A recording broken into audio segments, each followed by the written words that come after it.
Well, Yes, ladies and sir. gentlemen, very big welcome today. I'm very happy to actually have you all back after 1 week break. And obviously, we are now picking up to very important things coming forward in terms of the assignments, in terms of the quiz. Today's quiz is worth 10%. So it's a very big quiz today. And it is important that you do your best in this quiz. And then it is also very important that you start working on your assignment, group assignment, which we'll be discussing further in details today, in addition to talking about the Scrum project management you guys are expecting to go and implement as part of your project. Today, I'm going to be talking about two chapters that are really related. It's about managing the project team, and it's about outsourcing, because a lot of time we do outsource projects for other companies to go and do the job. So in the first chapter, the learning objective is to identify the key characteristics of a high performance project team. We're going to distinguish the different stages of team development.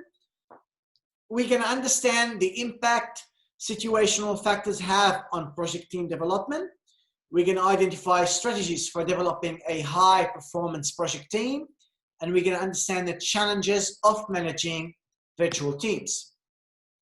Now, ladies and gentlemen, I would like to start today by playing a video for you about how to build a project team.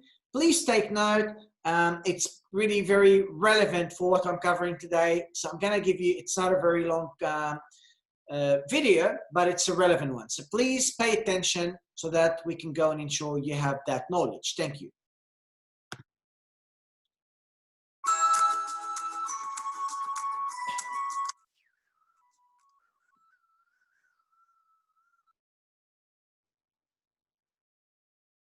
Well, today we're talking about how to build a team and team build along the way, because it's not actually a one-time event. It's something we need to continually do throughout the project.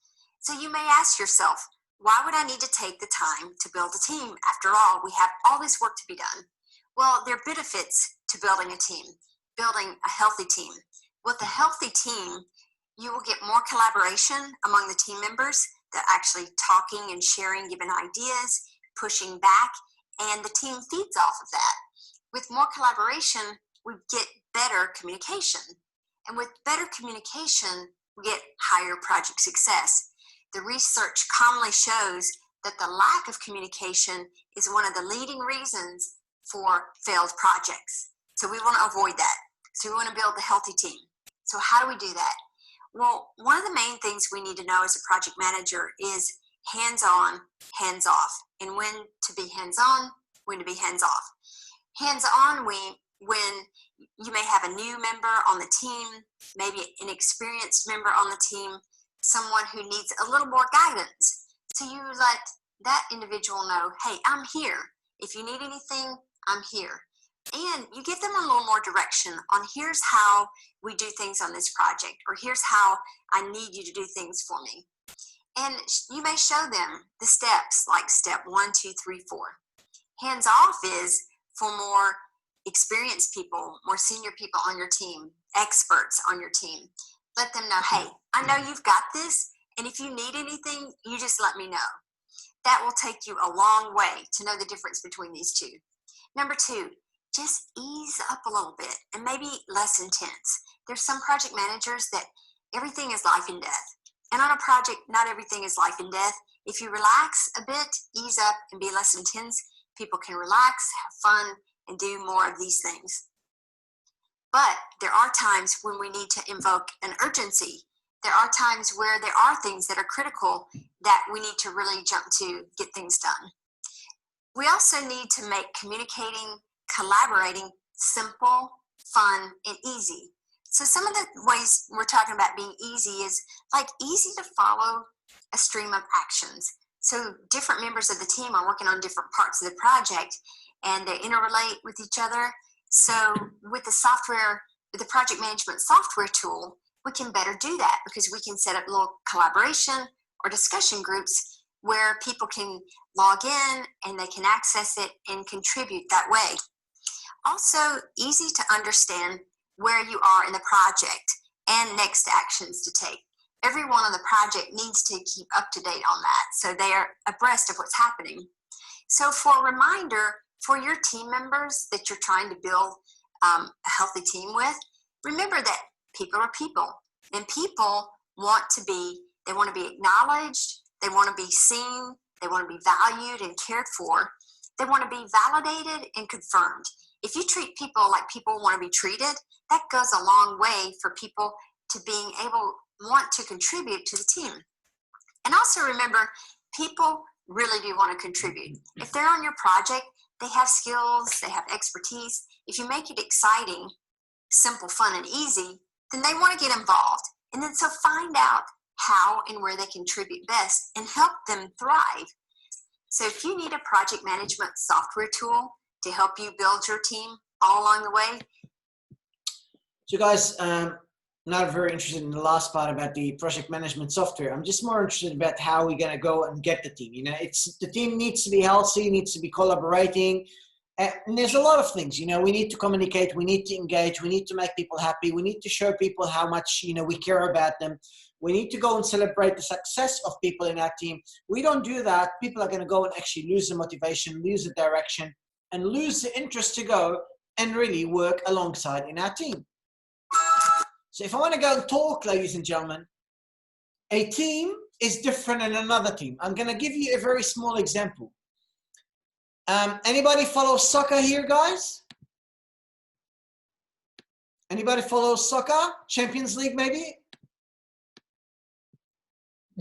So what's it? Anybody follows Champions League? Yes. No, sir, not me. Well, anybody knows who won the Champions League a few days ago? Bayern Munich. Bayern Munich. Who were they playing? PSG. PSG. Paris Saint-Germain. Who is the better team? Bayern. Is it really Bayern? Yeah. Yes, of course. Okay, great. Let me ask you a question. Which team has more expensive players, Bayern or Paris Saint-Germain? Paris. Paris Saint-Germain. So if Paris Saint-Germain have actually paid all of this money in the last 5 or 10 years to make one of the best team, and they paid all of these big players, why did they lose against Bayern Munich? Because Bayern Munich is like, they have a teamwork and they were just performing good. Short pass, back play, What's that? mind game. The team is not organized properly. Yeah, PSG was like all over the place. Okay, well, let me tell you one thing. It's exactly relating to this slide I'm discussing now.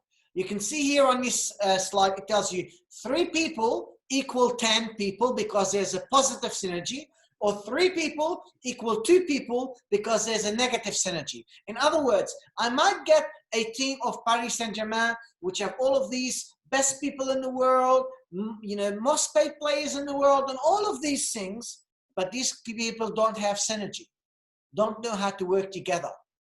It doesn't matter if I go and add more people to that team, if they don't know how to work together, they won't win any championship. If they don't want to know how to work together in a team, doesn't matter if you add more people in the project team, they won't be able to go and get the job. On the other hand, you might put 3 people together who might be really, really good at engaging, communicating, doing whatever needs to be done. And because they're very good at that, what happens is they have all of these positive synergy, and that positive synergy basically will help to go and create all of these positive outcomes for the organization. So we need to build a team that can perform. How can you get a team who can perform? Get people who can actually have a common sense of purpose, what we're trying to achieve. Make use effectively of the expertise and talent of each person. One person might be great at one thing, another person might be great at another. They could share that knowledge and help each other. Have a balanced role and shared roles. You're good at this, you do this task. I'm good at this, I'll do this task. We have all of these sharing. Maintain a problem-solving focus, because in a team, specifically in IT projects, there's always going to be problems that are going to go and come up, and it is our job to go and focus on how do we solve those problems, not about how do we go and actually have conflict with each other. You want to build a great team, accept differences of opinion and expression. Accept them, listen to them, and if anybody comes and gives you an idea, analyze it. because that might be the best way for us to operate into how they are actually telling us to go and do. Encourage risk-taking, encourage creativity, okay? And if mistakes happen when we're trying to be creative, when we're trying to take risks for the better of the project, don't go and tell people, oh, you've done a very bad job because you've made the mistake. Mistakes are bound to happen from time to time, and it's about getting your team to be able to go and work and live and learn from those mistakes to go and get the job done. Set high personal performance standards. If you get a new person joining your team, explain to them, that is how our team performs. That is the high standard we try to go and achieve, so that you can encourage them to go and abide and keep on working to meet those requirements and to go and meet that standard. And identify with the team. We are part of Google. We are part of Project XIT. We are part of Project Exceptional, you know. Create people to feel they are part of a very, very important and very valuable team. Now, don't think the first time I go and put a team of 5 people together and start working together. I formed a groups in your assignment. Now, I will tell you one thing for sure, you guys will have conflict with each other. When I go and form those groups, you go to the first stage, forming. I put you into groups, I explained to you the group, and you guys started understanding how you guys will need to depend on each other to be able to go and get the job done. Then there comes the stage of storming. You start understanding what needs to be done. You start understanding how things need to be done. And you started thinking, oh my God, there's so much crap that I need to do. So many stuff I need to do. You start having this emotional response to all of those demands for the project. You start having conflict. You conflict with this team member and with this team member. You start having conflict. We should do it this way. We should do it this way. No, this way is bad. You start disagreeing on things. And that's where you start storming and fighting. And it basically, you haven't really got to the agreement of how things need to be done. Stage 3, you come and you start exchanging relevant information. You start learning better how we need to go and work together to get the job done. And that's really all about the development of the project cohesion, because through talking, through exchange, through sharing information, through agreement, we can start creating all of these cohesion of the group to go and get the job done. After that, we can go and have the performing. It's about getting the job done. It's basically about the emergence of the solution. Everybody have a clear role. My job is this, I'm going to do this task. Your job is this, do this task. Your job is this, your job is this. Everybody have clear roles, and everybody is focused on getting their job done and completing their functional role. And finally, in a project team, projects are temporary, okay? Project teams don't last forever. So what happened there is you adjourn, which means you leave that group, you dissolve that group, and after you dissolve that group, people basically move on, and usually they'll move and they'll be allocated to new groups to go and work on in the future. Now, there is another model of project team development that says, well, when you go and you create a team who wants to go and perform a job, the way that it works is they will have a certain level of performance that is standard all the way from the beginning of the project, which is your first meeting, all the way to the midpoint, which is the middle point of the project. At that time, they basically start having more urgency for the work to be done, and that means that their performance level starts becoming higher. The guys will go work, and when they are close to the end, again, they basically recognize the urgency further, and their performance will go and drop, will go even higher, and from there, they continue on that high performance in order for them to go and get the job done. Either way, one thing I agree with is that as the team progresses, their performance starts progressing, and as the team starts working with each other for a longer period of time, the results of their work starts becoming much, much better as we start moving along. Now, when we're going to create a good, well-performing team, how could we do it? Well, don't put 20 people in a team. 10 people or fewer. Why? Because you want those people to be able to have meaningful communication with each other. The more people you put in the team, the more coordination that people need to go and have in the team. Make it 10 or fewer, people will make their coordination a bit more easier. You want to get a highly performing team, don't push people to be in that team. Ask people, who would like to be in this team? You give them the option. You want the team performance to be good? Get people to go and have a continuous service on the team. Don't just change team members. The longer they work, the longer they learn about how things used to be done, the longer they can go and ensure the job is being done better and better because they improve. Don't make people to be working more than one job. Make them work full time on your project and make sure that you trust people and they trust you. That sense of trust between each other will mean that every team member will trust one another, will support one another to go and achieve the good outcomes. Now, ladies and gentlemen, other members which is the members, other factors to get a highly performance team is the members report only to a project manager.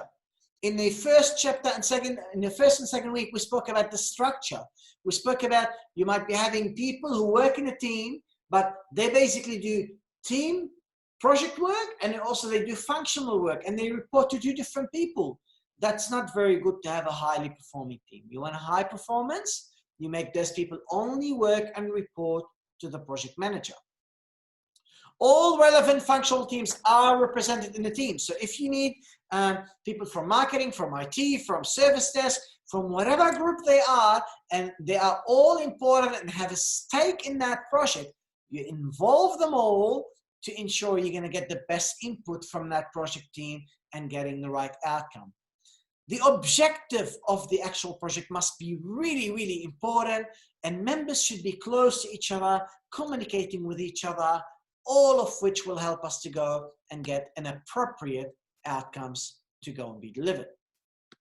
Now, ladies and gentlemen, I remind you that using Zoom, you have the option to go and make me the thumbs up link. So I'm asking you now, anybody have any question, anything not sure? If everything is good, please just the quick thumbs up for me to ensure that you guys are okay.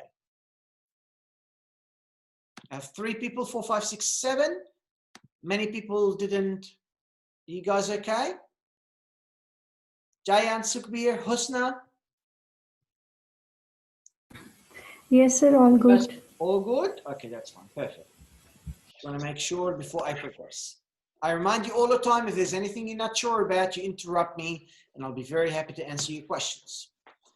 So, ladies and gentlemen, how do we create a high-performance project team? There's so many steps involved. One of them is let's recruit the team members, and then we have let's conduct the project meetings, establish a team identity, create a shared vision, build a reward system, manage decision-making, manage a conflict, and rejuvenate the actual project team, which will get me to the right performance.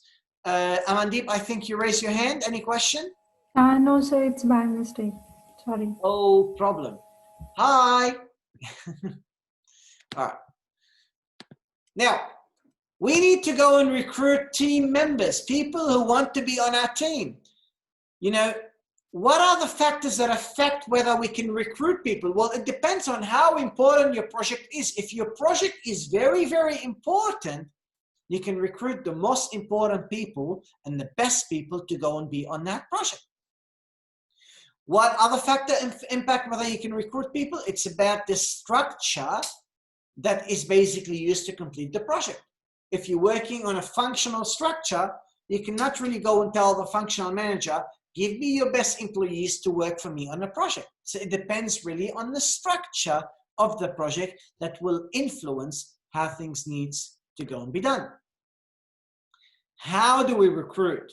We don't say, you come to this project, say, who would like to work on my project? Why? Because if people want to work for your project, they will basically be very motivated to get the job done well in your project. Who do we recruit? people who have the right ability, people who basically are critical thinkers, innovators, available, people who can solve the problems, people who have the right technical expertise, people who are credible, you trust them, you know they will do the right things, people who have the political connections, such as they're connected to the CEO, people who are ambitious, energetic, show initiative to solve problems. You want nurse people. You want nurse innovative people, those great people, technical expertise, who will be able to come and add a lot of value in the project. Another thing that helps you to create a good, well-performing project is you need to conduct project meetings. Now, in nurse meetings, if I want to go and have Dipanjana in my team, Dipanjana can't come and say, I want to go and come, if the meeting starts at 9, I want to come at 9:30. That's not acceptable. Dipanjana can't come to the meeting and talk to me, and while I'm talking, she's talking to her friend. Or she comes to the meeting and she doesn't come prepared. You have to establish ground rules. It has to be done this way. You don't come late, you don't interrupt, you answer the questions, you don't introduce new ideas that are not relevant to our meeting. These are clear rules. You plan what needs to be decided. Once you plan what needs to be done, you track how it's been done. When you want to go and implement things, you want to track the decision, but you also want to manage change. If something needs to be changed, you need to manage that change. If we're going to go and change, let's say, a module on a software project, we need to go and manage that change. How are we going to implement it? Who is going to need to be available? What happens if the change is not acceptable? Can we revert back to our old solutions? We have to have a way to go and manage a change. When we know what we want to go and decide, you need to think about relationship decisions. Who do we need to work with to get the job done? How do we need to work together in the team to get the job done? It's about engagement. It's about thinking about all the people inside and outside the team that basically we need to go and work with. Finally, we need to go and manage subsequent meetings, any meetings that goes and follow afterwards. So we meet the first time, we say we need to actually go and get that job done. What happens after that? We go and have subsequent meetings. In that meeting, we might be discussing the same issues. So we talk about them, we see how things are working, and that basically helps us to go and get the progress to be happening. Another thing, we need to establish an identity. We need people to feel they belong to something really important. So you need to have an effective use of those meetings where people feel they are nurturing that identity. People feel they're friends. People feel they're part of a very important and very close-knit group who will help each other to get the job done. You want to go and ensure you create a team identity. It will be facilitated by having people located next to each other. You create a name. We are Project Success. We are Project Excellence. People will start connecting with that name and what they basically go and do. You create team rituals. For example, one way you can create a ritual, it might be every time we go and finish a very important release for our project, we're going to go and bring a big plate and break it together. You know, that could be just one symbol of how we do things. You know, it's our way to go and celebrate. It's something we do. Or if we go and get things done, we're going to go outside and celebrate by having a meal as a group. Or we're going to go and we're going to make loud music and have some dancing. Whatever that ritual is, whatever the way you choose as a group to solve the problem, that's how you go and get things done. You need to basically have an effective shared vision that will contribute to building a highly performing team. So the vision gets created. The vision might be created by the project manager. The vision needs to be important strategically. It's important to the strategic objective of our project. The vision must be one that when we go and tell people about it, people get inspired. Like if you go and tell people, I want you to be now part of project COVID vaccine. Is that a strategic sense here? It's very, very important. Is it going to inspire people? Yeah, because so many people all around the world are dying. Will people be passionate about it? Yes, because they want to help people to go and solve the issue. That's great. Strategic sense, inspire others, make sure people feel the passion when it's communicating that vision, so that people will want to feel the passion to go and implement that vision themselves and make it reality. But finally, you have to communicate that vision. We go and create a great vision that we don't communicate to anybody. You don't communicate the vision. What happens is that it's basically going to be a problem, because the vision hasn't been communicated for the people, for them to be inspired by it, for them to be passionate about it. You could create the best vision that people don't know about, and if that's the case, that vision won't be successful and becoming a reality. Another thing, you need people to perform highly. Well, my friends, reward those people. Decide who gets the individual reward, but also don't forget that there's also a group that is working together who needs to go and be rewarded. Ask yourself, how do I make the reward have lasting significance? That might mean, it might mean something much, much more than simply give them money. If I give you recognition, if I give you a promotion, if I give you more responsibility, that might be a much more lasting reward than me giving me $1,000 as a bonus. How do I recognize the performance of individuals? Do I give them a letter of recommendation? Do I give them a public recognition for the outstanding work they're doing? Do I give them jobs that they like? Do I give them some flexibility? So if they want to work one day from home, I'll say, don't worry, work from home for that one day. You need to give people a reward. You want people to be working in a highly performing team, reward them, make individuals rewarded and make groups rewarded. And whatever you reward, make them rewarded on things that they are considering to be very, very important for them. What is important to Deepu, it's very different than what is important to Shashlog. It's very different than what is basically important to Abdul Rahman. So everybody is different, and we need to basically recognize all of those differences. Now, another thing we need to go and get a highly performing team is we need to go and orchestrate a decision-making process. And that process should be something along the lines. Let's find the problems. A few weeks ago, I explained to you about the risks. I said the first thing we need to do is we need to go and find and identify the risk. Let's find the problem. Once you find the problem, you need to go and ask yourself, how could we solve that problem? Now, to solve that problem, you have a team of 10 or under working together. You go and ask those people, how could we solve it? You might get so many various alternatives. Everybody will come and tell you something that is different.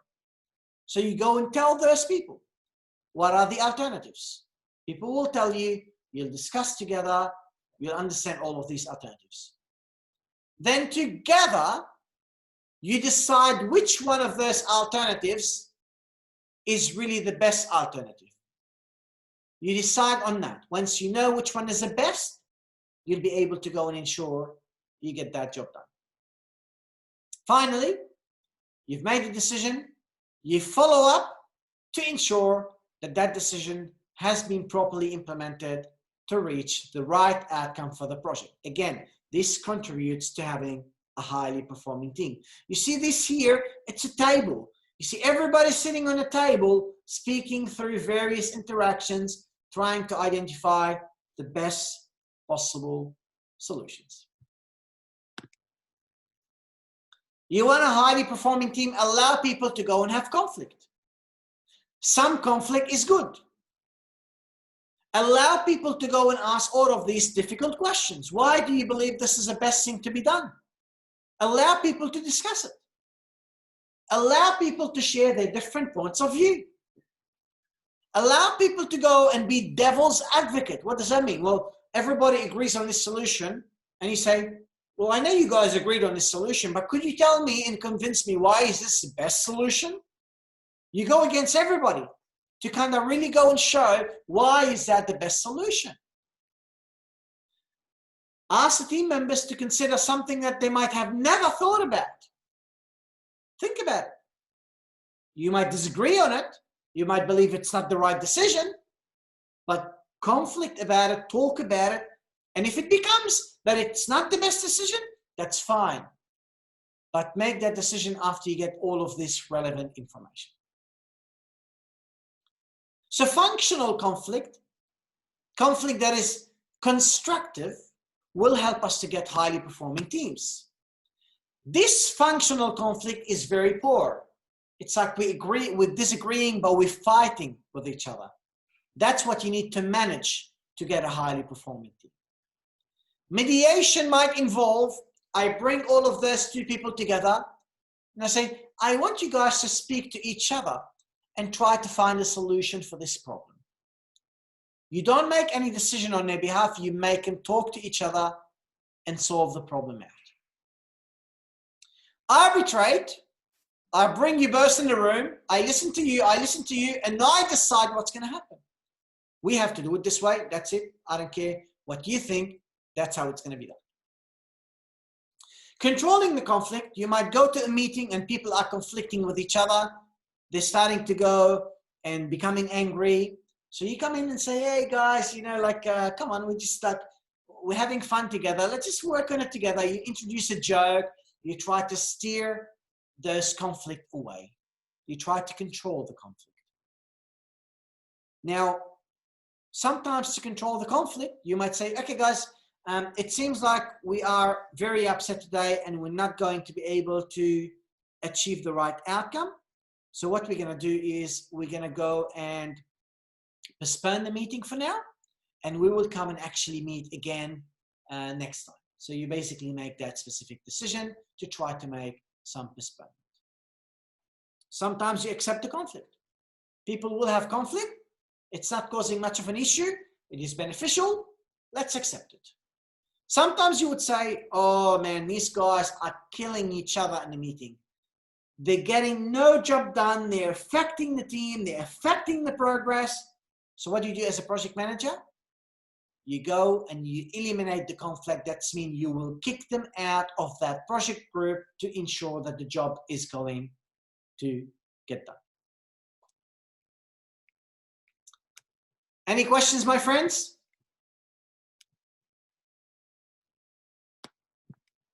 Everyone's good? Yes, sir. Alrighty, I can see the hands starting to flow by some people. Alrighty. All right, so I want to tell you one thing, guys. If you don't have any conflict at all and you don't care, your performance will be low. If you have so much conflict, your performance will be low. If you have conflict that is managed, you manage your issues, you manage your problem, you create a good relationship, you will have high performance in your team, and that's really where you need to always be. Now, what I want you to know is the following. We have schedules, we have priorities, we have workforce conflict, we have technical conflict, we have procedures, cost, and interpersonal conflict, to name a few. And all of these conflicts will appear throughout the project. When I'm defining the project, when I'm planning, when I'm executing, and when I'm delivering the project. But what I want you to know is how much each conflict changes throughout the stages. For example, you might think that at some stages, the priorities in a defining stage is high intensity conflict. In the planning, we're still very high intensity conflict, and executing priorities starts becoming low. Why? Because we've already agreed on what's important and what we need to go and deliver. When I'm delivering, again, my priorities are low because we know we've already decided here what we're doing. We're really conflicting on what's important anymore. Conflict might be very high, especially at the beginning. As you start moving along, this conflict starts potentially, somewhat decreasing or stabilizing the least. So what I want you to know is we will have a lot of conflict throughout the project life cycle. How big those conflict basically will change depending on the stage we are in the actual delivery of that project. Now, you want the team to perform well. You need to try to ensure you're renewing the team. Okay, I'll talk about you guys. You guys had a week break. That's a week of resting. That's a week where you come back, say, okay, another 6 weeks, I need to go and get the job done. You basically have to go and re-energize the people who are in your team. How do you do it? You might institute a new ritual. Say every time we're gonna go and deliver a project, we're gonna go and make a kickboxing training session. That's a new ritual. That's what we're gonna do. It's part of energizing the team to work together. Take the people offside as a break, as a team from the project. Let's go have lunch. Let's not worry about the project for now. Let's just go and have lunch.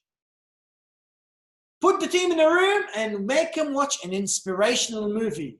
Rambo, like how he's dying, and or Rocky Balboa, how he fell on the floor and he kept on getting the hits, and then he kept on going up, and then Ricky Balboa went and won the fight, and everybody celebrated Ricky Balboa. An inspirational message, an inspirational movie for people to feel, yeah, we can do it, guys. We can get the job done. Get the sponsor to come in and say, guys, this is very important. We really, really like your project. We really like everything you're doing. We think you guys are awesome. What is that? We're giving them that great talk by the sponsor to put the energy up for all of those people who work in the team. That all contributes to making the team perform better. There are also formal techniques. Let's hold a team building session. You get someone from outside. He will facilitate a team building session. Clarify the ownership, clarify the issues, and help people to go and create new bonding to go and get the job done. Engage people in an outside activity that provide an intense common experience to promote social development. When I was at Career One, they did this. They put everybody in every single department in different teams. So they basically had a team which have marketing, IT, sales, every team was represented by each group from various teams. So they put us into various teams. When we went to those teams, guys, what happened is we were asked to go and make a challenge. We had to go and run all over from Surrey Hills to Central, to Redfern, to Darling Harbour, all the way for us to go and be able to Haymarket, to be able to go and make a team activity where we would basically follow the what you call it, that international race. We were basically having a race, and we had clues in each stop, and that clue we had to continue walking to be able to go and know and get the job done. We basically wandered so much in that social activity. We went after that, we had lunch together. Race. What's that? We played golf together. We played bowling together. We played laser tag together. That was our day for us to come together as a group and create that specific relationship.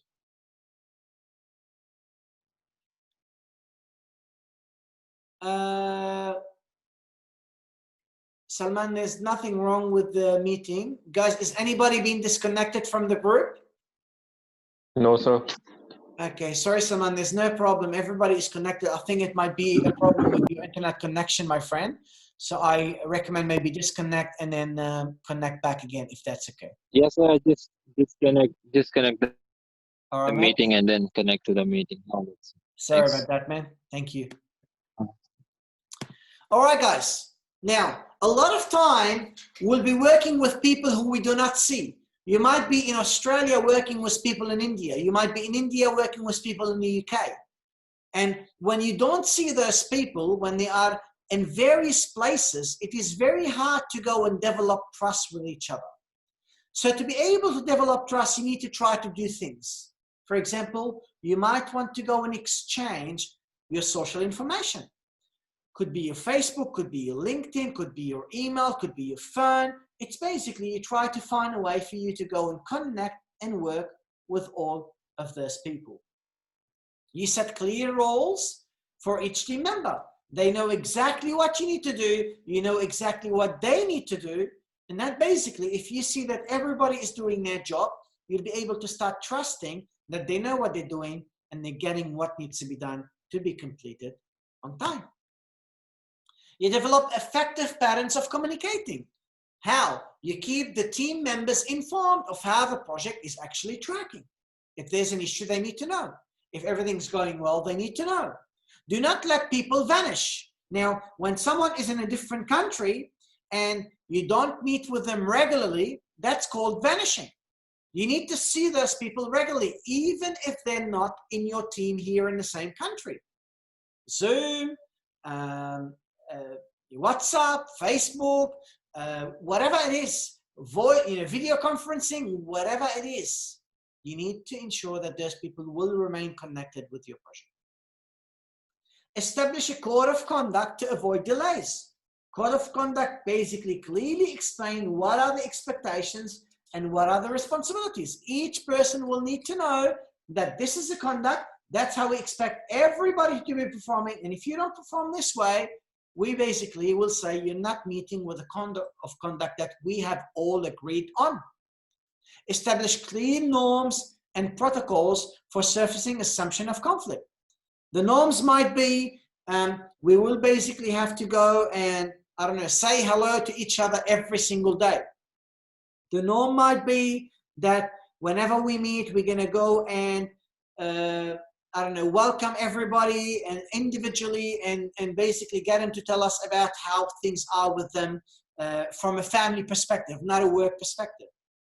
You need to have protocols. If there's a conflict, if there's a problem, we need to have a clear ways. If we experience this problem, we will first, let's say, for example, we try to solve it by talking to each other. If it doesn't get to work out, we'll escalate it to our managers, and the managers will have to try to solve it with each other. If the managers can't solve it with each other, we'll put it to the CEO, and the CEO will have to go and communicate and solve it with each other. You create a protocol, how things needs to go and be done. You need to share the pain.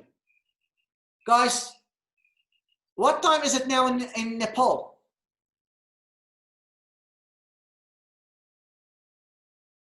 What time is it in Nepal now, guys? It's 11:35. AM? Yeah. Yeah, AM. What about in India?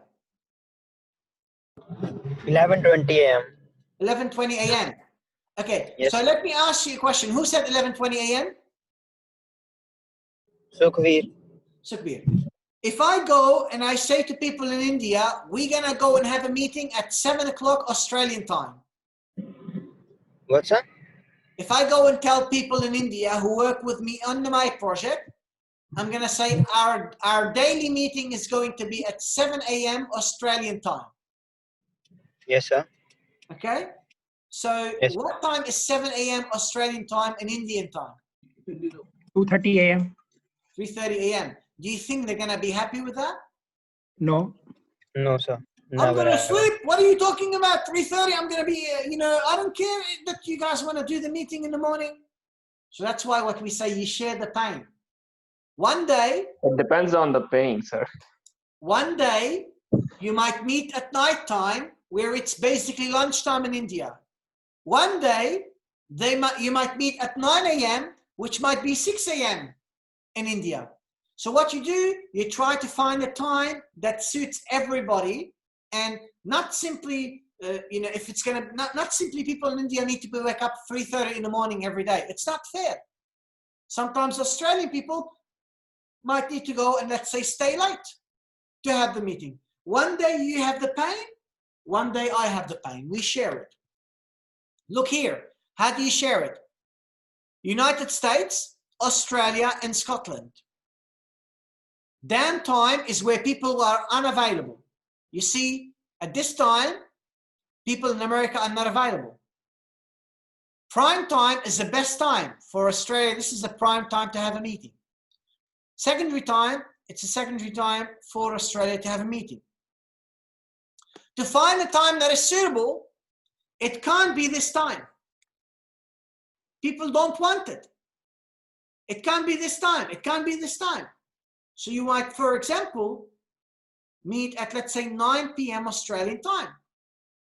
It's not the best outcome, but notice 9 p.m. Australian time is 12 p.m. in Scotland, and it's 7 a.m. in the United States. We might say, you know what, 10 p.m., it's late for Australia, but at least it's better for the other groups.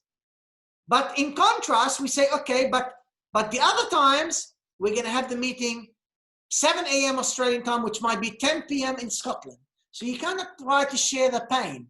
Sometimes you wake up early. Sometimes I wake up early. Sometimes you basically stay late. Sometimes I stay late. That's what we call sharing the time, sharing the pain when it comes to working in a team. A lot of time, project teams make a mistake. One of them is called groupthink. They think they are invincible. They think they are the best ever team.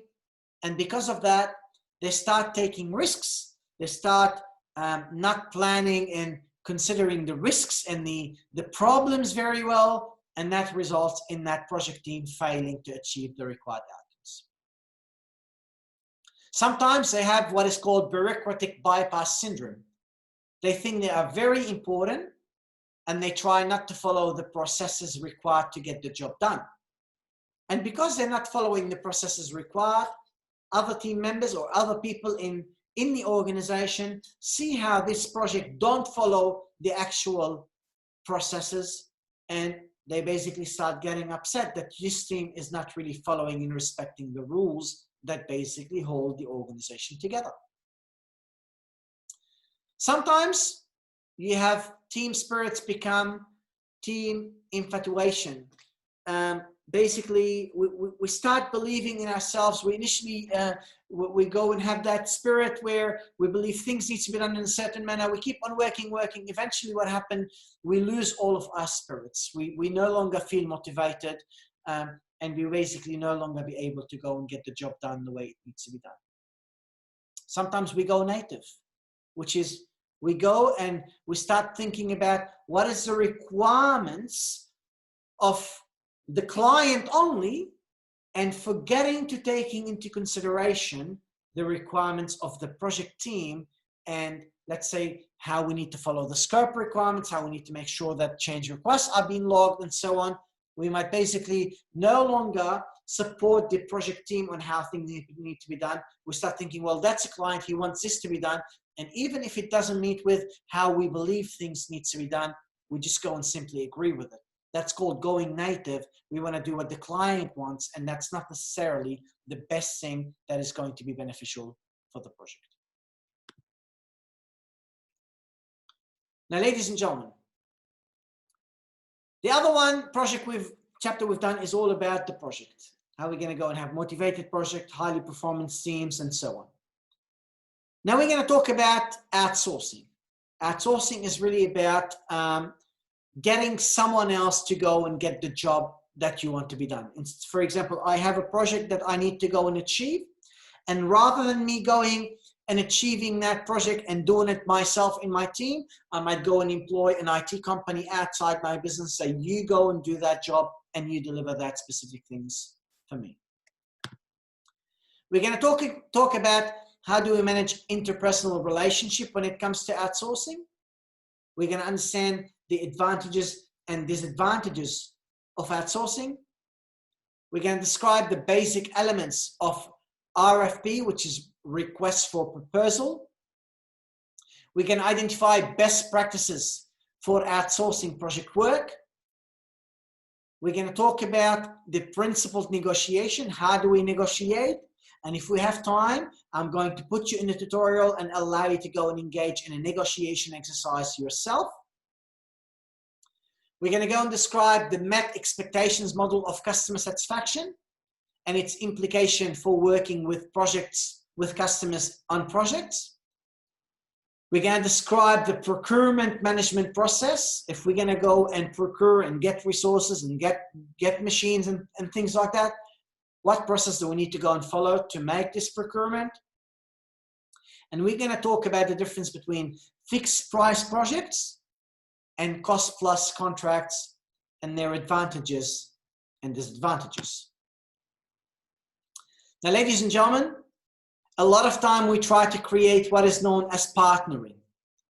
Partnering is where we go and actually transform a contract to make it more about a partnership. It is no longer about you have to do this and I have to do this. It's no longer about you make a mistake, I'm going to go and apply the contract against you. It's about let's transform that contractual arrangement. Let's make it more about cohesion. How do we work together? How do we collaborate together? How does my team collaborate with your team on the problems, on the issues, to be able to go and ensure we go and achieve the customer's requirements?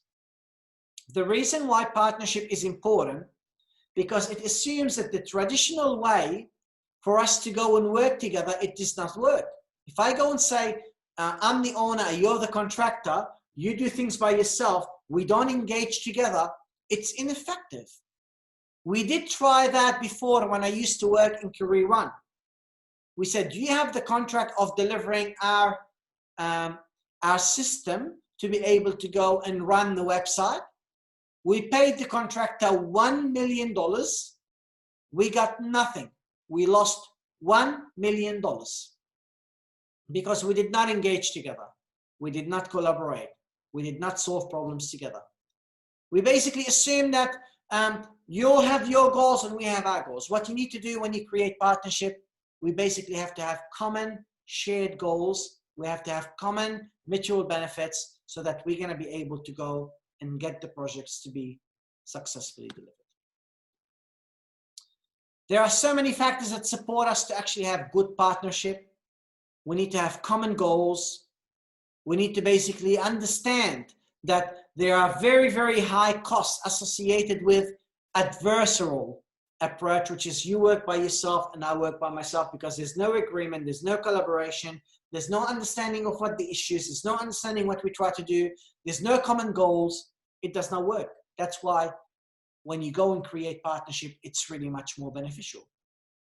When you create partnership, it's beneficial that is shared for everybody who's collaborating.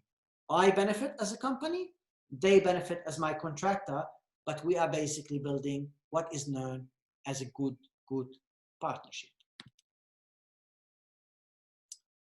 Now, ladies and gentlemen, I'm going to give you a break now. Now, ladies and gentlemen, we spoke about outsourcing.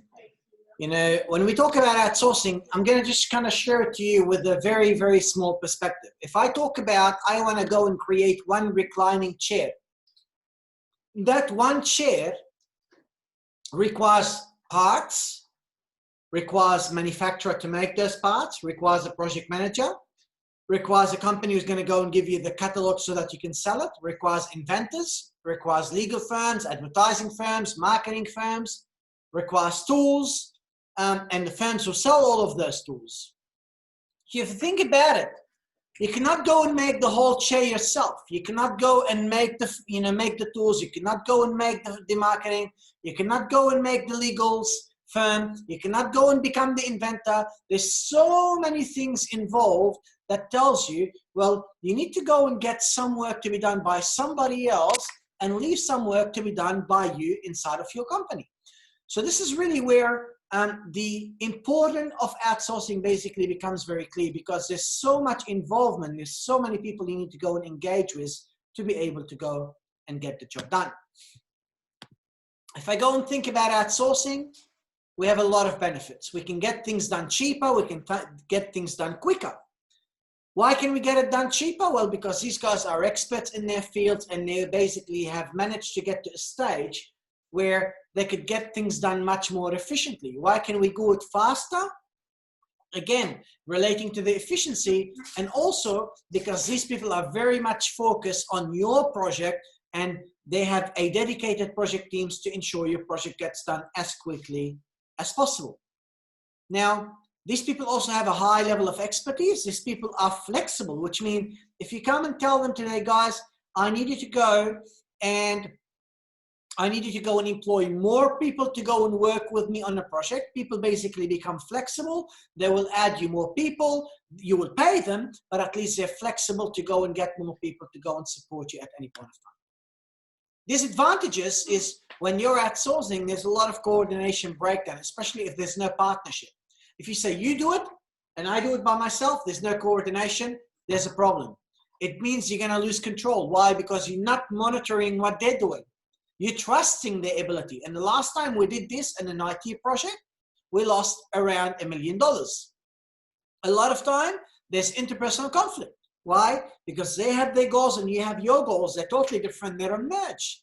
A lot of time, there's a security issues. They might not actually maintain the security of all of your projects. So if you think about, outsourcing, it is best to have well-defined requirements and procedures. The requirements are clear. You sign that they've delivered to you if they basically met your requirements. If they don't do it, eventually you're not going to go and pay them. The procedures need to be clear. For example, what is the procedure for us to go and approve a change that a client is requesting? There need to be a procedure for that. There need to be extensive training of the people who need to do the work for you. For example, if they need to work on your system, you need to train them to go and work on your system. You need to be creating these team building exercises so that you, although you're in Melbourne or in America or whatever you are, you and my team here in Sydney will collaborate and will feel we are actually working together on getting a job to be done. We have clearly established conflict management processes because conflicts will happen, and it's about how do we manage them. You have frequent reviews for you to check that they are delivering what you want them to go and be delivered, and you try to locate people in the same place whenever possible. You try to incorporate incentive contracts, which mean you tell them, look, if you deliver it to me by this time and by this quality, I'm going to give you an extra $50,000, for instance. You give them that incentive. They want to do things done better for them to go and get that extra money. Another way about outsourcing for it to be best practices is don't try to outsource one project at a time. Try to build a long-term relationship that actually people basically see the value of working, collaborating with you to create that long-term outcomes for you and for the company. So try to actually work on creating that long-term benefit for both parties, better than creating a one-off cost-based relationship where they do it and then they get their money and they leave. There's no relationship, there's no learning. That's not the best approach. Now, when we talk about partnership and when we talk about the traditional approach to contracting, what's the difference? Partnering is we trust each other. When let's say traditional outsourcing, you don't trust the other people. When you talk about partnering, you have shared goals and shared objective. When you talk about outsourcing, you don't have these shared goals and objective. Everybody want to get what is best for them. When you talk about partnership, you talk about joint expertise teams, working together, interacting well together. So your team work very closely with the other company's team to get the job done. In contrast, traditional approaches to contracting is, you have your team who work by themselves. I have my team who work by themselves. There's no interaction. There's no outcome. We're separated. Partnership is about open communication. Traditional practices, there's no open communication. It's all protected. Oh, no, it has to come from the CEO or it has to come from the manager. We can't speak to those people on the other end. Partnership is about long-term commitment to each other. Traditional practices of contracting, it's a single project. You get your money and you leave. Partnership is about objective critique. We want to ensure that the assessment is objective. If we've done well, we say objectively what went well.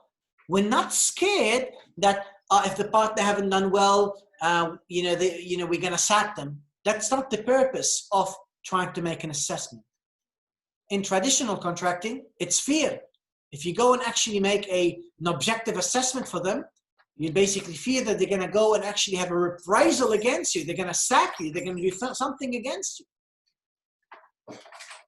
Partnership is about let's share each other's resources. Traditional, you have your resources, I have mine. Partnership is about everybody's involved and commitment from everybody, including the CEO. Traditional contracting is there's no involvement. My team and your team, they're not involving with each other. Partnership is about integrating our systems of administration together. We minimize the need for resources, for example. In traditional, we are all against each other. You have your resources, you have your administration, you have your accounting, I have my resources, I have my administration, I have my accounting. So there's all of this duplication. There's wastages happening there. Partnership is about we have a risk, we share it together, and it's okay to make innovation, it's okay to make mistakes. No problem if we make a mistake, we'll learn from them. Finally, if we talk about the duplication, it's basically totally different. Duplication is more, you know, when I talk about the traditional contracting, risk is transferred. I don't want to share the risk. I don't want to share the encouragement innovation. What we do is the risk is going to be transferred. You go, you manage that risk. Is not going to be my problem. I'm not going to go and actually worry about it.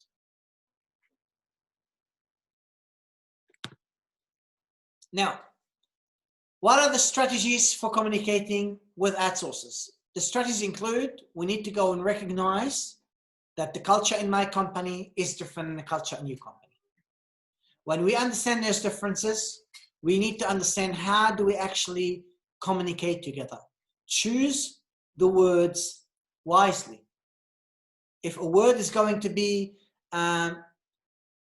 meaning something that is unclear, don't use it. For example, in Mexico, if I go and ask you and say, we are going to be delivering this project and we need to make sure we deliver it by the 12th of August, 2021. The person might respond to you and say, sí, señor.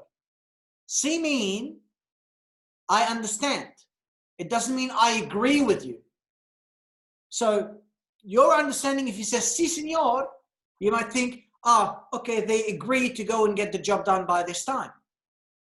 Their understanding of sí, señor is, yeah, we understand what you want to be done, but we don't necessarily agree with what you need to be done. So you need to understand when you want to communicate with people, understand their culture, understand how it's different, and then choose the words that mean the same thing for both of you. Have a strategy to confirm your requirements.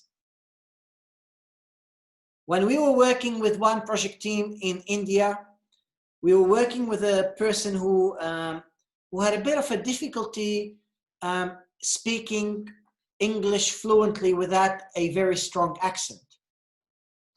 We went to the meeting to try to explain the requirements for that team, and that person was speaking to us. We stayed in that meeting for about 5 minutes, trying to talk about the requirements.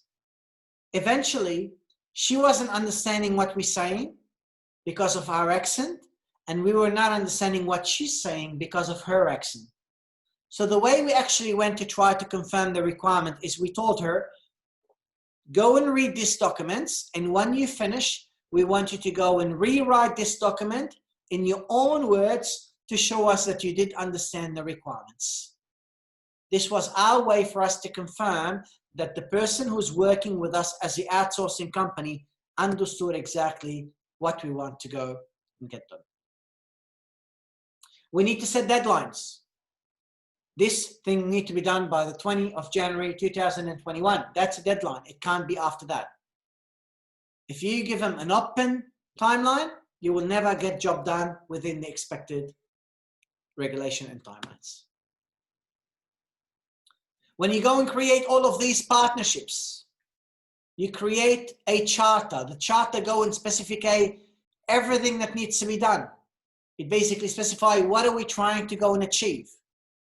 This is a partnership of Edward AFB F-22 Fighter Building 1870 project. All the people involved in delivering that project have signed on a document. This signature is a sign of their commitment to go and ensure the job gets done.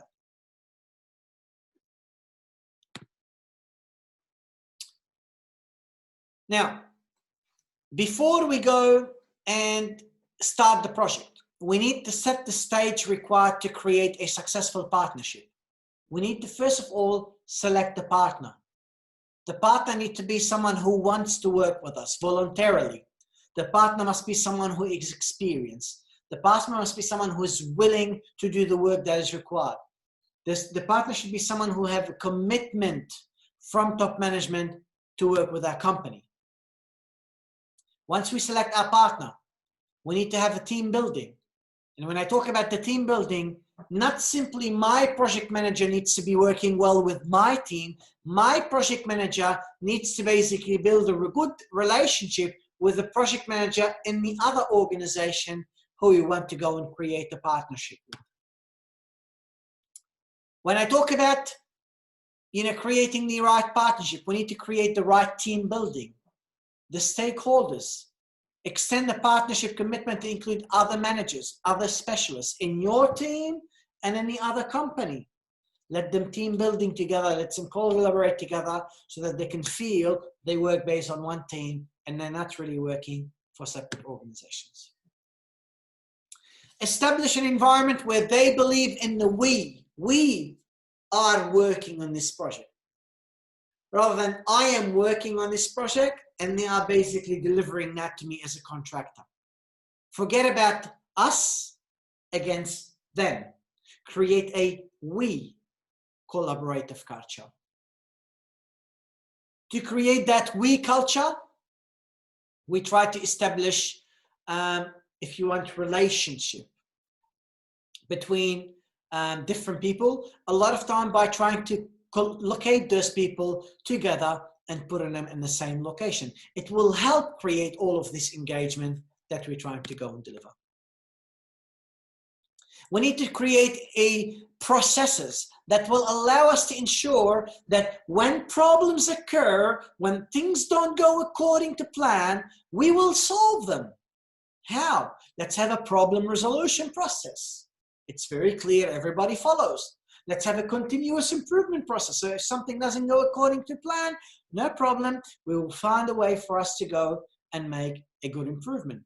Let's create a joint evaluation where I evaluate how they've done, they evaluate how I've done, and we create that evaluation together. Because while there might be things we don't like with working with them, there might also be things they don't like with working with us.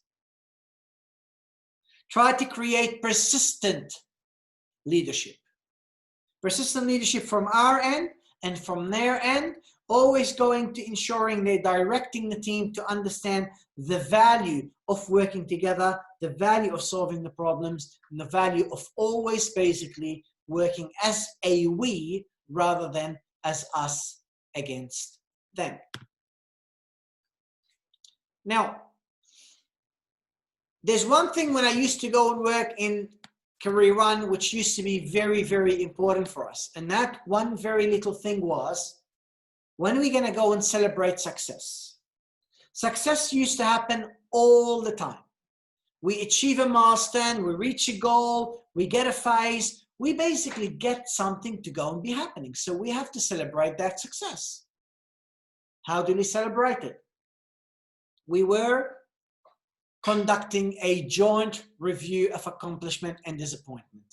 We were holding celebrations which not simply involve people who work in my organization, but people who work in the other organization. So whenever we need to celebrate something, we had a video conferencing connected to our partners in DMI in Melbourne, who used to work with us in that project at that point of time. At that time, we basically were trying to recognize the special contribution of everybody who work on the project.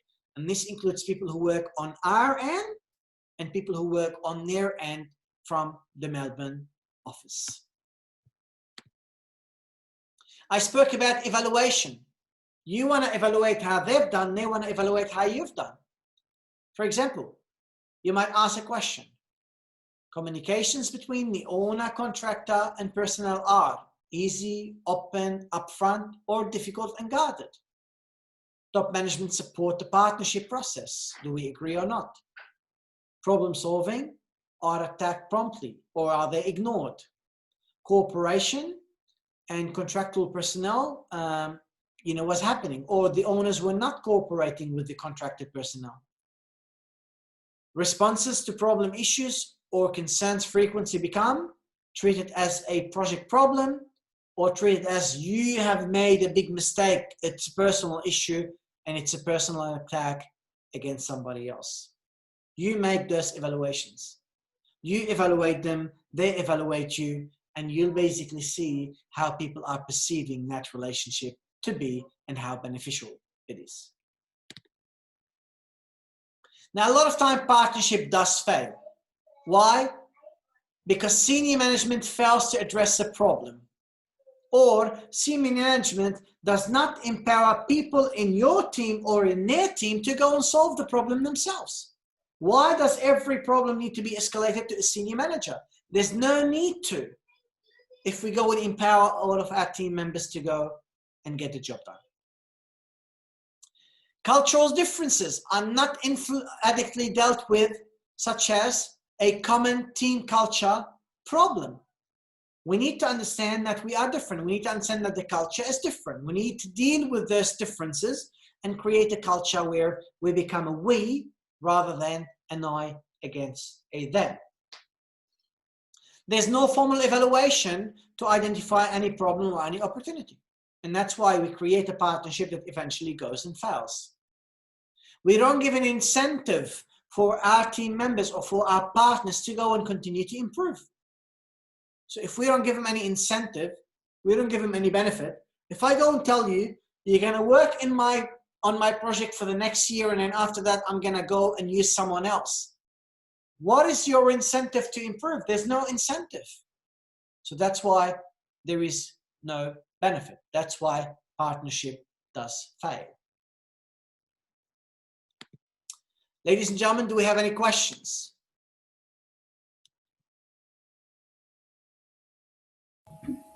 No, sir, it's all good. No problem. All right. When you build a long-term partnership, you both benefit. Why? Any administrative cost is reduced. What is an administration cost? If every time I want to go and employ a new partner, I have to go into a process of recruitment, I have to go and advertise, I have to go and evaluate each partner, potential partner, see whether they're good, see whether they're not good. What is that? This is all going to go and add to my costs. And if I don't have to go and get new partners all the time, I will go and reduce that cost. If I'm using the same partner, their resources become better used on using my systems. So they become much better utilized rather than people who go and to come and have to learn how you go and do things.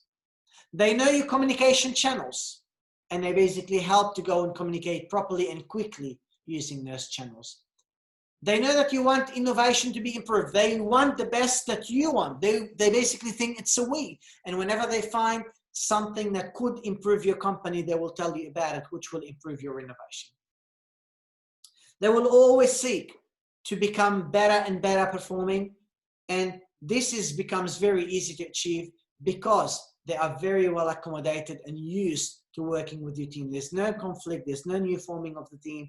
They're basically very easily able to learn how to work with the actual team that you currently have. Now, a lot of time there's a negotiation. Negotiation is where basically we kind of try to reach an agreement where I will be happy and you'll be happy. It's like you want to go and buy a house. You want to go and buy a house and you want to negotiate with someone else to sell you the house. Sometimes the negotiation process, people see it as a competition. It's like you go and buy a house. You see it as a competition. If they win more money, I lose some money.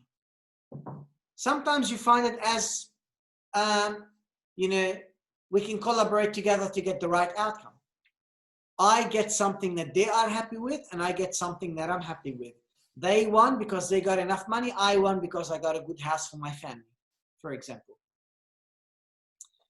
We need to avoid situations where we negotiate by trying to make us win and them actually lose, because nobody will become happy and it won't really reach a long-term relationship building process and good partnership. If they feel you are trying to go and win and make them lose, they won't want to build a long-term relationship with you. People often have different ideas about how to achieve the objectives that need to be achieved. They might think there's only one best way, but often that one best way is not the best way. Often the one best way is through you talking to other people, and you together will get to identify what is the one best way to go and get the job done. When you want to negotiate, to be able to successfully negotiate, you need to go and change your mentality. You need to go and remember that there's no two sides, their side and our side. We are all on the same side. We are all in this together. You know, they tell you all of this time, see in Australia, COVID-19, they said, we are all in this together. What does that mean? Well, it's not there's a Melbourne side and there's a Sydney side against the Queensland side. If Queensland win, but Melbourne loses, we're all on one project. We all have actually failed. Everybody is bound by the success of the project. Everybody must continue to work together. This is really the best art of negotiation. When we work together to achieve an outcome that is beneficial for everybody, not simply beneficial to some members, but not others. To get the best negotiation, you need to separate the people from the problem. If I'm having a problem with an issue, it doesn't become a personal conflict with a person. It doesn't become, I hate Fadi because he did not do this for me. It's about the problem. We focus on the problem. Focus on the interest, not on the position. Don't focus like, I want this and I want this. Focus is, okay, what is in the interest of our project? You might want something, but it's not in the best interest of the project. So focus on the project. What is in the project's best interest? Try to invent as many options as you can, because one of those options will work with both you and the other party. And try to use, when possible, an objective criteria. You can come and say, Fadi, I really don't like how you solved this problem and I don't like your performance. I might get very upset by your comment. Or you could say, Fadi, I did not like how you solved issue number 1, because when you solved it this way, it resulted in us being delayed by 2 weeks. You see, I'm objectively giving you an example why I don't like something. Objective analysis criteria. That's really what we need all the time. You're going to all the time deal with people who are very unreasonable. They want everything for themselves. How do you deal with them? They will push you and say, I want this, I want this, I want this. Don't push back. Just try to listen and try to ask questions. Say, I want this, I want this. Okay. No problem. Can you tell me why do you want this? What exactly do you need? Ask the questions. Because sometimes if you don't ask the question, why do you need it? Tell me exactly what do you need. Why do you need it? When do you need it? How do you need it? Ask those questions. Don't make a statement. If they tell you, I want this, don't just push and say, I want this. Make the questions. Help you answer the question, understand each other's position. Guys, if I am in the classroom and you guys are talking on top of me, what do you think I'll do?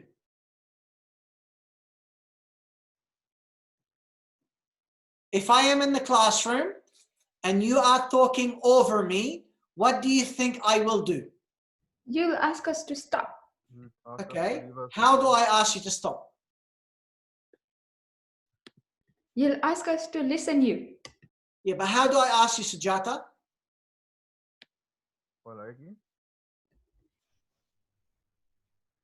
How? Yeah, how do I ask you? How do you think I'll ask you? You'll say, okay, I'll let you ask your question later. Let me finish this. Or you'll tell us to raise our hand before we ask something. Okay, let me tell you one approach. If someone comes and talks to you and you're not happy with what they're saying, all what you need to do is do this.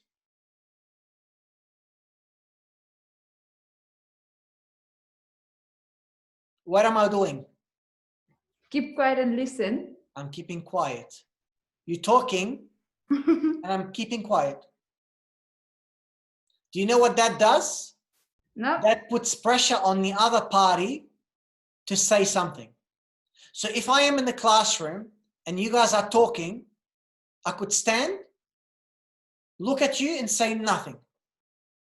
What do you think is going to happen? Everything is going to be calmed down, right? Everybody will leave. Okay? Everybody will go like that. No one will say a word. Okay? And all what I've done is I stood there and I just looked at you. That would be That's one scary. strategy that is used for negotiation, my friends. Okay? So use silence as a response to someone who is unreasonable. I read a case a few days ago. It's not a case, it's a joke. What happened is a guy who was trying to sell a car, a Hilux car. He asked for $16,000 for the car. So the guy sent him a message on the internet and he told him, would you accept $8,000? So the guy messaged him back and said, look, would you pay $8,500? And the guy said, no, I really can't. It's too much. I really can't pay for it, $8,500. So the guy who's selling the car messaged him back and said, no problem. I'll sell it for $8,000. Come and meet me at this address. He gave him an address. And then he sent him to that address. And then he told him, okay, well, am I going to pay you? He said, don't worry. When you arrive, we'll talk about it. So what this guy did, he sent that person to a totally different address, very, very far away. And he told him, go pick up the car from there. The guy arrived there and then he found that he was like in the farm or something. And then he called the guy and said, are you sure you live in this address? And he said, no, I don't live in that address. And then the guy got the shit. He said, oh, come on, how did you do this to me? I said, well, I told you I want 16,000. You offered me 8,000. Next time, don't try to be a smartass. So the guy was more smart, sent him to a totally different location and never sold him the car. That's, I would say, one approach of just very, very bad negotiation gone wrong. But really, if you want a negotiation, be ready to make reasonable demands. Don't make things that are unreasonable. And if somebody makes an unreasonable demand, try to use silence to actually get the job done. Ask for advice and encourage others to criticize your ideas and position. It doesn't matter. They might be right. Allow them to tell you whether you're right or wrong. Use Fisher and Uri's best alternative to negotiated agreement concept to work towards a win-win scenario. Let me ask you a question, guys. If you go to your boss and say, boss, I want you to give me a promotion. What do you think your boss is going to say? Yes, I'll give you a promotion, or say, well, why am I going to give you a promotion? What do you think? He'll go through our records. Do you think he'll go through your records? So if you go and tell your boss, boss, I want to go and get a promotion. I think I deserve my promotion. He will say, no, I'm not going to give you a promotion. If you don't like it, just leave. Okay? And if you don't have a lot of power in the organization, you have to basically accept his deal, because you don't have a better alternative. You either leave or you stay in the company under the current condition. If, however, you are an employee and you are an employee who manage 50 clients, and all of these 50 clients only like you, if you leave the company, they won't deal with anybody other than you. So if you leave the company, they will go with you to another company. And you go and tell boss, I want a promotion. Can the boss tell you, well, you don't like it, you can leave? What do you think? If he knows the clients that you're managing will leave with you, can he tell you, if you don't like it, you can leave? Yeah, he will. He can't say that. I think he Why? can't. Because if he loses the 50 clients, which might be very big clients for the business, he will lose his job. So when you want to negotiate with someone, you need to have something to offer back. Sometimes you might go to negotiate, but you don't have much to offer. For example, if I want to go and open a business, okay, if I want to go and open a business, and I go to a company that is already there, they have a lot of clients, and I say, I want to open a new business with you. They say, yeah, you can make a partnership, we'll make a partnership with you, but we want you to take 30%, we'll take 70%. Can I say no? No, I can't, because I don't have a better alternative. I don't have much more to offer. If, however, I come and I say, okay, guys, I want to open a brand new company with you. I already have 10,000 customers. I want to bring nurse customers, but I want 70% and I want to give you 30%. The company will say yes, because you have a better, stronger outcome against them. You can negotiate because you have the power. So you need to really understand when you're negotiating, who does have the power at any point of time. Now, ladies and gentlemen, whenever you're working with a client, you need to make sure they're happy. And happiness is really a perception. It's about really comparing people to whether your client is satisfied. They need to compare how they perceive you to be performing against how you are actually performing. So you might go and be doing something for a client. They might be perceiving, I'm doing that much, but they want me to do that much. And if I'm working and perceiving to deliver much more than what they want, they'll be very happy. But if they perceive I'm delivering less than what they're expecting, they're not going to be happy. So when the customer wants to go and be happy, they will compare their perceived performance against your expected performance. Expected is they expect you to work 100%. If they perceive you to be working 110%, like here, if you are delivering 110%, and they are only expecting 100%, they'll be very, very satisfied. You're delivering much more than what they want. If they perceive you only delivering 90% and they're expecting 100%, the expectation is more than what you are delivering, they'll basically be dissatisfied with your performance. Now, this perception is not always correct. Companies might be perceiving you're not doing a good job, but in reality, you might be. And that's why it's very important to communicate with the client, understand their expectation, and make them understand how you are performing. Makes them see that you are performing in their perception much better than how much they were expecting you to go and perform. How do we actually manage our customers' expectation? Guys, if somebody asks me for something, what I would say, I say, okay, no problem, I'll get it done for you next week. But what I do, I'll try to finish it in 2 days. Why? Because I gave him the expectation that it'll be done next week. If I do it earlier, I basically show them that I can perform better than what they are expecting. I don't tell them, yeah, no problem. I'll do it in 3 days, but then I do it in 1 week, because then what I did is I oversold them. I told them I'm going to do something very, very much, and I haven't done it. I better tell them I'm going to do only that. I'm going to do it later and do it earlier, because their expectation is late, and I do it early. They'll be much more happier. How do I manage my relationship? Making sure that at any point of time, the objective and the scope of the project is clear. They can't argue with you. If there's a very significant risk, share it with them. You share that risk. You tell them about it. You share it together. They accept some risk. You accept some risk. Keep everyone informed about the project progress. They want to know what's happening. Involve the actual customers early in the actual project, so that they can tell you whether they want something or whether they don't want it. Any change, you can incorporate it for them. If they log a problem and an issue, don't leave it for, slow response. If the client have a problem, you try to solve it straight away. You want to manage the clients, have one voice. If anybody want to speak to anyone about the project, they can only speak to the project manager. That's a one voice. Speak the language of the customer.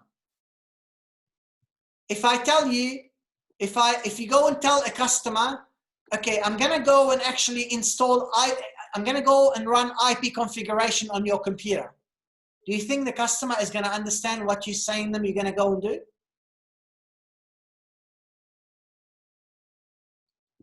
If you tell the customer, I'm going to go and run IP configuration on your computer, is the client going to understand? No, sir, it depends upon the knowledge of the client. Exactly. So you need to always try to go and use a language that the customer understands. If you speak to them, if you come down to their level, they understand you, you understand them, they'll be very happy dealing with you. Now remember, as a project manager, there's so many roles. You're going to be a coach to train everybody around you. You're going to be a marketer so that you can have that idea accepted by everybody. You're going to be a friend because people are going to have issues and they want you to be their friend at that time. You're going to be a politician because there will be a problem. You need to speak to the powerful people to solve the problem. You're going to have it to be an entrepreneur, and that's mean you're going to go and find new ways, introduce new innovation, try to influence everybody, persuade everybody. There's all of these roles which combine together you need to go and do for you to be able to go and get the project to be delivered. So you won't be simply a project manager. You need to be very much skilled into doing so many things for the project to be successful. Now, ladies and gentlemen, a lot of time we do sign a contract between us and a contract with the actual company. There is a process of procurement, which is getting things you need for the actual project, sourcing the things you need for the project. What is the process? The process is you need to plan what you want to buy. You need to plan how you are not gonna go and actually buy them. You're gonna plan what sort of contracts you would like to go and be signed between you and someone else. Once you understand how you want to purchase, how you want to basically get things, how you're going to go and contract and so on, you go and tell people outside, I want this, guys. You request everybody come and give you a response. Everybody come and say, oh, you want this? I will do it, I will do it, I will do it, I'll do it. Everybody will come and say, okay, we'll do it for you. Then what you do, you evaluate all of these people and you select one of them. And once you select one of them, you basically have an official contract signed and you basically administer the contract. When they do something, you pay them. When they do something else, you pay them. That's all about administering the actual contract. Finally, the job is finally completed. You close the contract, you sign, everything is done, everybody's happy, we move on. We always sign a contract, which is an official agreement between us and someone else. I have a contract that I'm going to go and deliver for you. this $1 million application within that specific point of time. It will have those requirements, those specification. It's a very clear contract that we go and agree on it together. The contract defines the responsibilities. What are you responsible for? What I'm responsible for. What are the conditions? How should we operate? What are your rights? What are my rights? If something doesn't go according to plan, we're going to go and create a remedy. How are we going to go and solve a problem? If there's a problem with a transaction, we create a way to go and agree on a solution. When we talk about a contract, there's fixed term contracts or lump sum contracts where I say, all right, I want to go and build this application. 10 people come and give me their prices, and I might go and choose the lowest possible contract and say, okay, I'm going to do it for this fixed price. That's what we go and actually agree on. The disadvantage for someone who would like to go and deliver that service for you is that it's more difficult and more costly for them to go and prepare to go and give you that fixed price contract. The primary disadvantage for a contractor is a risk. The risk for the contractor is they are going to be potentially underestimating the project cost. If they underestimate it for you, if you have a fixed price contract and they do it wrong, you're not going to pay them any more money. So for you as a company, if you would like to go and employ a contractor on a fixed price, you need to know very well how much am I going to pay them.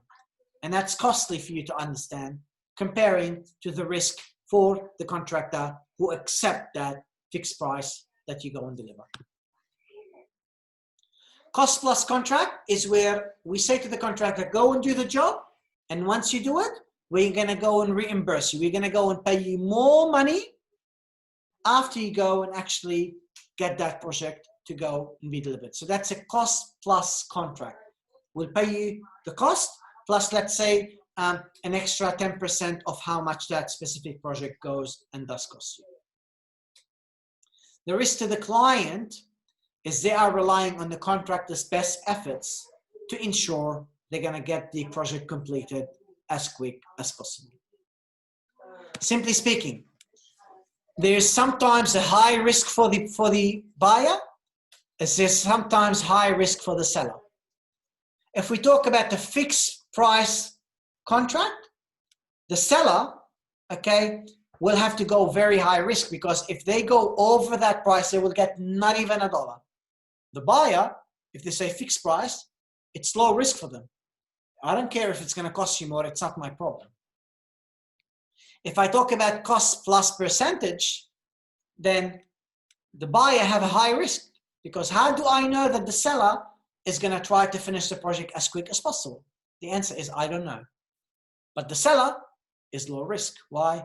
Because, well, we're getting paid whatever it costs me plus more money. So I don't have any problem at all with that. My friends, any questions?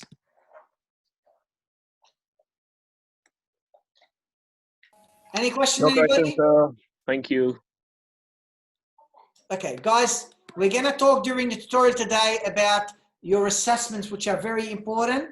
And we are going to be doing the quiz, which is also very important. I would like to go and remind you to review the lecture slides and the notes you've taken. Read chapters 11 and 12 and continue working on your assessment. We'll talk more about them in the tutorial. But I would say thank you very much, guys, for your effort and for your time. It's very, very good to have you back. And we're going to now basically end the lecture, and we'll go and continue in the tutorial very shortly. Thank you very much for your time. Thank you, sir. Thank you, sir. Thank you.